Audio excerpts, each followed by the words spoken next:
কদিন ধরে বন্ধুরা শরীরটা এত খারাপ, গলার আওয়াজ শুনে তো বুঝতেই পারছো। আর উপরে ফ্যান চলছে, জানি না কি শুনতে পারবে কি না। তো পেয়ারা আর এদিকে খেতে ইচ্ছা করছিল, এই যে শুকনো লঙ্কার গুঁড়ো দিয়ে বিট লবণ দিয়ে পেয়ারা, তো মুখে কিছুই ভালো লাগছে না। আর এই দেখো পেয়ারাগুলো কাটতে গিয়ে পুরো কালো কালো হয়ে গেছে। আর এদিকে আমার হাতের এখানটাও কেটে নিয়ে চলে এসেছি বটিটা ধুতে গিয়ে। তো চলো আমি এখন পেয়ারা খাই,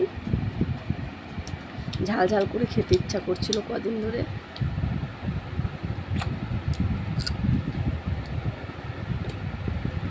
আমি